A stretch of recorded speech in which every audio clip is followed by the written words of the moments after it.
অনাথবাবুর সঙ্গে আমার আলাপ ট্রেনের কামরায়। আমি যাচ্ছিলাম রঘুনাথপুর হাওয়া বদলের জন্য।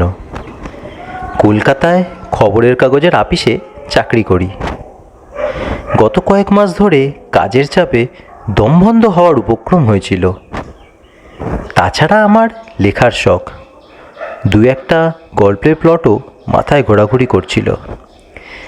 কিন্তু এত কাজের মধ্যে কি আর লেখার ফুরসত জোটে? তাই আর 7-5 না ভেবে 10 দিনের পাওনা ছুটি আর দিস্তেখানেক কাগজ নিয়ে বেরিয়ে পড়লাম। এত জায়গা থাকতে রঘুনাথপুর কেন? তারও অবশ্যই একটা কারণ আছে। ওখানে বিনা খরচায় থাকার একটা ব্যবস্থা জুটে গেছে। আমার কলেজের সহপাঠী বীরেন বিশ্বাসের পৈতৃক বাড়ি রয়েছে রঘুনাথপুরে। কফি হাউসে বসে ছুটিতে কোথায় যাওয়া যায় এই আলোচনা প্রসঙ্গে বীরেন খুব খুশি হয়ে ওর বাড়িটা অফার করে বলে, আমিও যেতুম, কিন্তু আমার এদিকে যা ঝামেলা বুঝতেই তো পারছিস। তবে তোর কোনোই অসুবিধা হবে না। আমাদের বছর 50-এর পুরনো চাকর ভরদ্বাজ রয়েছে ওই বাড়িতে, ওই তোর দেখাশোনা করবে, তুই চলে যা। আমার সামনেই বসেছিলেন অনাথ বন্ধু মিত্র। বেটেখাটো মানুষটি বছর 40-এর আন্দাজ বয়স।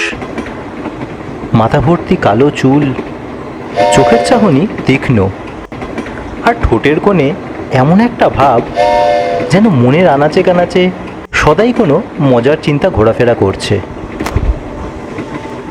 অনাথবাবুর সাথে আলাপ করে জানলাম তিনিও রঘুনাথপুরেই যাচ্ছেন।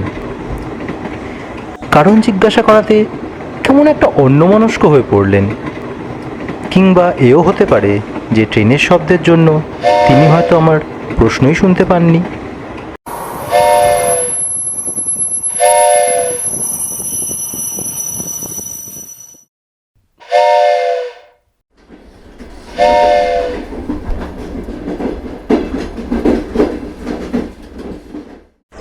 বীরেনের পৈতৃক ভিটেটি দেখে মনটা খুশি হয়ে উঠল। বেশ বাড়ি, সামনে একফালি জমি, তাতে সবজি ও ফুল গাছ দুই আছে। কাছাকাছির মধ্যে অন্য কোনো বাড়িও নেই, কাজেই পড়শির উৎপাত থেকেও রক্ষা। আমি আমার থাকার জন্য ভরদ্বাজের আপত্তি সত্ত্বেও ছাতের চিলে কোঠাটি বেছে নিলাম।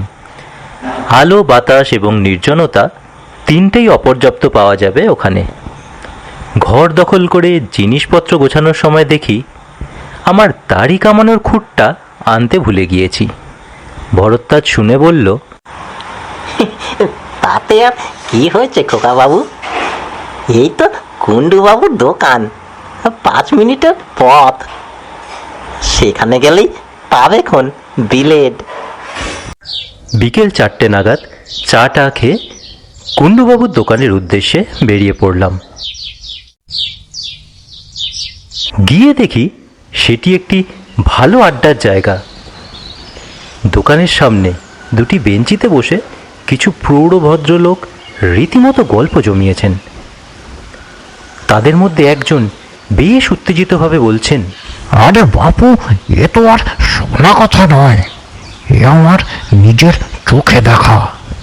আর 30 বছর হয়ে গেল বলেই কি সব মন থেকে মুছে গেল? এসব স্মৃতি কত সহজে বলবার নয়। আর বিশেষ করে যখন হলধর দত্ত ছিল আমার অন্তরঙ্গ বন্ধু, তার মৃত্যুর জন্য আমি যে কিছু অংশে দায়ী, সে বিশ্বাস আমার আজও যায়নি। আমি এক প্যাকেট 7 o'clock কিনে আরও 2-1টা অবান্তর জিনিসের খোঁজ করতে লাগলাম। ভদ্রলোক বলে চললেন, ভেবে দেখুন, আমারই বন্ধু আমারই সঙ্গে মাত্র 10 টাকা বাজি ধরে রাত কাটাতে গেল ওই উত্তর পশ্চিমের ঘরটাতে। পরদিন ফেরে না শেষটায় আমি ওই জিতেন বক্সি, হরিচরণ শাহ আর ওই 3-4 জন কে ছিল ঠিক মনে নেই, গেলুম হালদার বাড়িতে হলধরের খোঁজ করতে। গিয়ে দেখি বাবু ওই ঘরের মেঝেতে হাত পা ছড়িয়ে মরে কাঠ হয়ে আছে।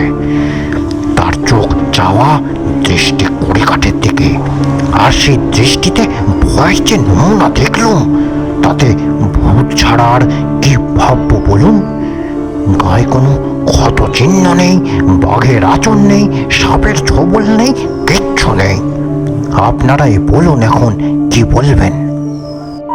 আরও মিনিট পাঁচেক দোকানে থেকে আলোচনার বিষয়টি সম্পর্কে মোটামুটি একটা ধারণা হলো।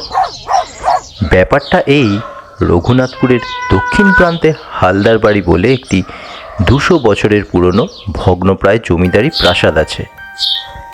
সেই প্রাসাদে, বিশেষ করে তার দোতলার উত্তর পশ্চিম কোণের একটি ঘরে নাকি অনেক কালের পুরনো একটি ভূতের আনাগোনা আছে।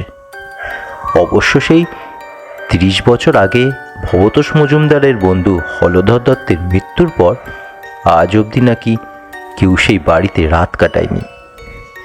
কিন্তু তাও রঘুনাথপুরের বাসিন্দারা ভূতের অস্তিত্ব মনে প্রাণে বিশ্বাস করে বেশ একটা রোমাঞ্চ অনুভব করে। আর বিশ্বাস করার কারণও যথেষ্ট আছে। একে তো হলধর দত্তের রহস্যজনক মৃত্যু, তার উপর এমনিতেই হালদার বংশের ইতিহাসে নাকি খুন খারাপি, আত্মহত্যা ইত্যাদির অনেক নজির পাওয়া যায়। মনে মনে হালদার বাড়ি সম্পর্কে বেশ খানিকটা কৌতূহল নিয়ে দোকানের বাইরে এসে দেখি আমার ট্রেনের আলাপি অনাথ বন্ধু মিত্র মশাই হাসি হাসি মুখ করে দাঁড়িয়ে আছেন।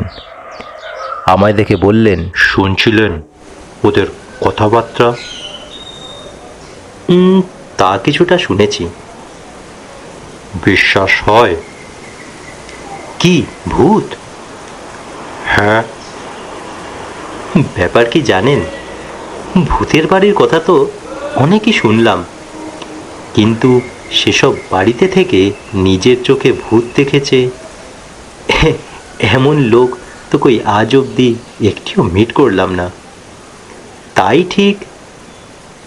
অনাথবাবু একটু হেসে বললেন, একবার দেখে আসবেন নাকি? কি? বাড়িটা দেখে আসবো মানে? বাইরে থেকে আর কি, বেশি দূর তো নয়, বড় জোর মাইল খানেক। এই রাস্তা দিয়ে সোজা গিয়ে জোড়া শিবের মন্দির ছাড়িয়ে ডানহাতি রাস্তায় ঘুরে পোয়াটাক পথ। ভদ্রলোককে বেশ ইন্টারেস্টিং লাগছিল। আর তাছাড়া এত তাড়াতাড়ি বাড়ি ফিরে গিয়ে করবইটা কি, তাই চললাম তার সঙ্গে।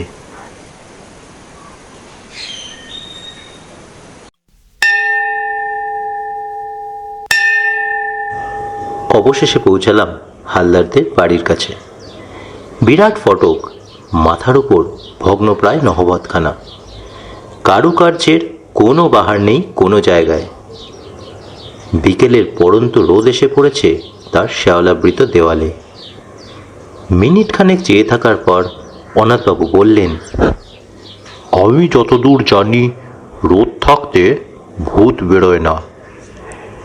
তারপর আমার দিকে চেয়ে চোখ টিপে বললেন, একবার চট করে সেই ঘরটা দেখে এলে হতো না? সেই উত্তর পশ্চিমের ঘর, যে ঘরে?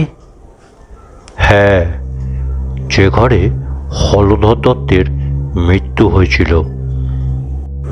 অনাথবাবুর প্রস্তাবে আপত্তি না জানিয়ে চললাম সেই উত্তর পশ্চিমের ঘরটাকে দেখতে। সিঁড়িটা এমনই অন্ধকার যে অনাথবাবুকে তার কোর্টের পকেটে থাকা টর্চটি বের করে জ্বালাতে হলো। ঘরের ভিতরে ঢুকে লক্ষ্য করলাম ভগ্ন প্রায় পুরনো দিনের সব আসবাবপত্র। একটি বহুদিনের পুরনো খাট, ঘরের মাঝখানে রয়েছে একটি চেয়ার, তার আবার একটি হাতল ভাঙা। অনাথবাবু স্থির করে ফেললেন কাল রাত্রেই তাকে এই ঘরে রাত্রিবাস করতে হবে। ভদ্রলোক আমাকে বাড়ি অবধি পৌঁছে দিয়ে বিদায় নেওয়ার সময় তার গলার স্বরটা একটু নাবিয়ে বললেন, আর কাউকে আমার এই প্ল্যানের কথাটা বলবেন না যেন। জানলে হয়তো বাধা টাদা দিয়ে আমার প্ল্যানটাই ভেস্তে দেবে। আর হ্যাঁ, আর একটা কথা, আপনাকে আমার সঙ্গে যেতে বললুম না বলে কিছু মনে করবেন না। এসব ব্যাপার কিনা একা না থাকলে ঠিক জুৎসই হয় না।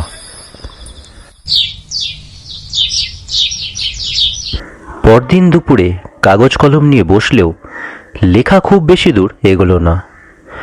মন পড়ে রয়েছে হালদার বাড়ির ওই উত্তর পশ্চিমের ঘরটায়। আর রাত্রে অনাথবাবুর কি অভিজ্ঞতা হবে সেই নিয়ে একটা অশান্তি আর উদ্বেগ রয়েছে মনের মধ্যে। বিকেলে অনাথবাবুকে হালদার বাড়ির ফটক অবধি পৌঁছে দিলাম। ভদ্রলোক আমাকে একটি সেলাম ঠুকে হালদার বাড়ির দিকে চলে গেলেন। রাত্রে ভালো ঘুম হলো না। ভোর হতে না হতে ভরদ্বাজকে বললাম আমার থার্মাস ফ্লাক্সে দুজনের মতো চা ভরে দিতে। চা এলে পরে ফ্লাক্সটি নিয়ে আবার হালদার বাড়ির উদ্দেশ্যে রওনা দিলাম। হালদার বাড়ির ফটকের কাছে পৌঁছে দেখি চারিদিকে কোনো সাড়া শব্দ নেই। অনাথবাবুর নাম ধরে ডাকবো না শটান দোতলায় যাব তাই ভাবছি, এমন সময় হঠাৎ শুনতে পেলাম, ও মশাই, এই যে এদিকে। অনাথবাবুকে দেখে মোটেই মনে হয় না যে রাত্রে তার কোনো ভয়াবহ বা অস্বাভাবিক অভিজ্ঞতা হয়েছে। রাতের কথাটা জিজ্ঞেস করতে কেমন একটা বাঁধো বাঁধো ঠেকল। বললাম, চা এনেছি, এখানেই খাবেন না বাড়ি যাবেন? চলুন ওই ফোয়ারাটার পাশে বসে খাওয়া যাক। গরম চায় চুমুক দিয়ে অনাথবাবু আমার দিকে তাকিয়ে মুচকি হেসে বললেন, খুব কৌতূহল হচ্ছে না? আমি আমতা আমতা করে বললাম, হ্যাঁ মানে তা একটু। বেশ, তবে বলছি শুনুন। আপনি যখন আমায় পৌঁছে দিয়ে গেলেন তখন 5টা। আমি বাড়ির ভেতরে ঢোকার আগে এই আশপাশটা একটু সার্ভে করে নিলাম। যাই হোক, দেখলুম কাছাকাছির মধ্যে সন্দেহজনক কিছু নেই। বাড়িতে ঢুকে একতলার ঘরগুলোর মধ্যে যেগুলো খোলা হয়েছে সেগুলোও একবার দেখে নিলুম। 6:30 নাগাদ দোতলার ওই আসল ঘরটিতে ঢুকে রাত কাটানোর আয়োজন শুরু করলাম। একটা ঝাড়ু এনেছিলুম, তাই দিয়ে ঘরটাকে একটু সাফ করে নিলুম। আশ্বিন মাস 5:30টায় সূর্য ডুবেছে, আর দেখতে দেখতে অন্ধকারটা বেশ জমাট বেঁধে উঠল। তারপর কখন যে শিয়াল ঝিঝির ডাক থেমে গেছে আর কখন যে আমি ঘুমিয়ে পড়েছি সে খেয়াল আমার আর নেই। ঘুম ভাঙল একটা শব্দে, ঘড়ির শব্দ। 12টা বাজলো। মিঠে অথচ বেশ জোরালো আওয়াজ, জাত ঘড়ির আওয়াজ কি না? আর সেটা আসছে বাইরের বারান্দা থেকে। লক্ষ্য করলুম আমি আরামকে দাঁড়ায় সত্যি খুব আরামে শুয়ে আছি, বরং আমার পিঠের তলায় কে যেন একটা বালিশ গুঁজে দিয়ে গেছে। আমি অবাক হয়ে এইসব দেখছি আর উপভোগ করছি। এমন সময় খেয়াল হলো অমাবস্যার রাত্রিরে কি করে জানি ঘরটা চাঁদের আলোয় উদ্ভাসিত হয়ে উঠল। অনাথবাবু একটু থামলেন, তারপর আমার দিকে ফিরে হেসে বললেন, বেশ মনোরম পরিবেশ নয় কি? আমি আর ধৈর্য রাখতে না পেরে বললাম, তাহলে কি সত্যি আপনার কোনো ভয়ের কারণ ঘটেনি? ভূত কি আপনি দেখেননি? অনাথবাবু আমার দিকে চাইলেন। এবার কিন্তু তার ঠোঁটের কোণে সে হাসিটা নেই। ধরা গলায় ভদ্রলোকের প্রশ্ন এলো, পরশু যখন আপনি ঘরটায় গেলেন তখন কড়িকাঠের দিকটা ভালো করে লক্ষ্য করেছিলেন কি? আমি বললাম, তেমন ভালো করে দেখিনি বোধহয়। কেন বলুন তো? অনাথবাবু বললেন, ওখানে একটা বিশেষ ব্যাপার রয়েছে, সেটা না দেখলে বাকি ঘটনাটা বোঝাতে পারবো না। চলুন। অন্ধকার সিঁড়ি দিয়ে উঠতে উঠতে অনাথবাবু কেবল একটি কথা বললেন, আমার আর ভূতের পিছনে ধাওয়া করতে হবে না সীতেশবাবু, কোনো দিনও না। সে শখ মিটে গেছে। বারান্দা দিয়ে যাবার পথে ঘড়িটার দিকে চেয়ে দেখলাম সেরকম ভাঙা অবস্থা। দরজাটা ভেজানো ছিল। আমি হাত দিয়ে ঠেলে ঘরের মধ্যে ঢুকলাম। তারপর মেঝের দিকে চোখ পড়তেই আমার সমস্ত শরীরে একটা বিস্ময় ও আতঙ্কের শিহরণ খেলে গেল। বুট জুতো পরা ও কে পড়ে আছে মেঝেতে?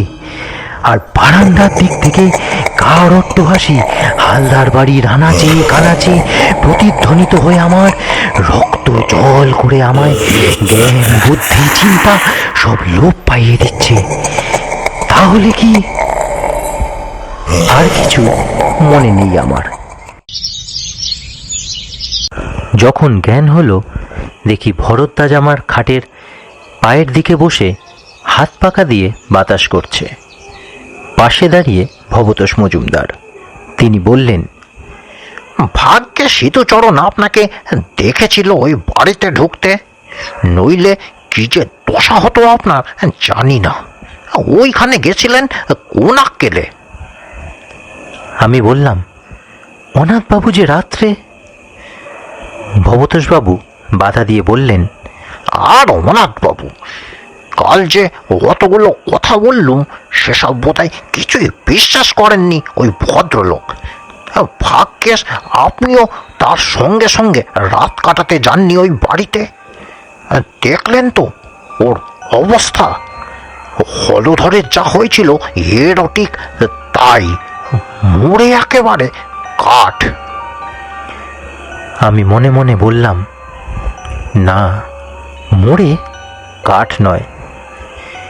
মোড়ে কি যে হয়েছেন অনাথবাবু তা আমি জানি। কাল সকালেও গেলে দেখতে পাবো তাকে। গায়ে কালো কোট, পায়ে বুট জুতো পরে হালদার বাড়ির পূর্ব দিকের জঙ্গল থেকে হাসতে হাসতে বেরিয়ে আসছে।